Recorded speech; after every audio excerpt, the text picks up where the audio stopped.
Kuna watu ukiwasikiliza roho ya woga inakuingia. Kuna watu ukiwasikiliza roho ya kukata tamaa inakuingia. Kuna watu ukiwasikiliza hata kama ulikuwa na nguvu, ulikuwa na morali, unashangaa ghafla ile nguvu na ile morali ya kufanya mambo imeenda chini. Why? Kwa sababu maneno yanabeba roho. Ezekiel anasema alipokuwa akisema na mimi roho ikaniingia. That is why you have to be very careful. Who are you giving your ears to? Ni nani unamruhusu akusemeshe? Tuna tatizo kwenye kanisa sasa hivi. Kuna technology. Technology is good, lakini inategemea unaitumiaje. Ukiitumia vibaya, you are going to be affected negatively. Kwani kitu gani kilisababisha watu wengine wakafa wakati wa corona? Ni hofu. Hofu waliipata wapi? Taarifa walizokuwa wanasikia kwenye social media. Nani unamruhusu akusemeshe? Nani unamruhusu aseme na wewe? Is the word of God the number one voice in your life? Au the strongest voice in your life is social media and friends and people who have failed? Nimemuomba Mungu, ninaposema na wewe, roho ya ujasiri ikuingie, roho ya ushujaa ikuingie. Kitabu kile cha Waamuzi sura ya 5 na mstari wa 7, Biblia inasema, huyu ni Debora anazungumza, anasema mashujaa walikoma katika Israel,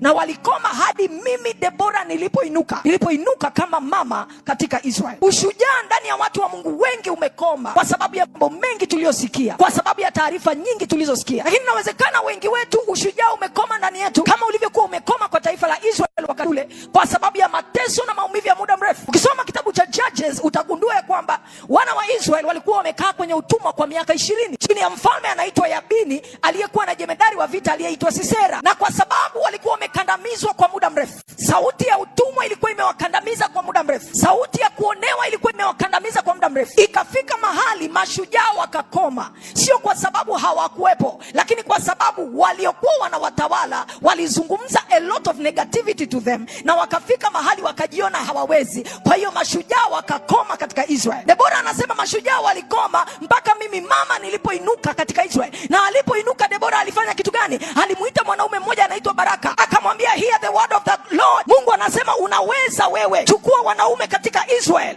the Lord is with you. Na mimi nimekuja kuzungumza nimekuja kuzungumza kama mama, nimekuja kuzungumza kama Debora. Ninatangaza mashujaa watainuka katikati yetu katika jina la Yesu. Kuna watu mko hapa mnanisikiliza, Mungu ameweka vitu vikubwa sana ndani yenu. Inawezekana haukupata nafasi ya kwenda shule, inawezekana familia haikutaki, inawezekana ni kwenye ndoa, umeingia kwenye ndoa na jambazi kila wakati linakutamkia maneno mabaya, kila wakati linakuambia mwanamke utakuwa wewe, wakiitwa wanawake na wewe utaenda, kila wakati anakutamkia maneno yasiyofaa, na umejikuta umenyongonyea ndani, umejikuta umedogofika ndani, umejikuta umesinyaa kwa sababu ya maneno uliyosikia yakaachilia roho ya unyonge. Lakini nimekuja kukuambia, you are not what people are saying, you are what the Lord says. Na Jehova anasema unaweza mambo yote katika yeye akutia nguvu.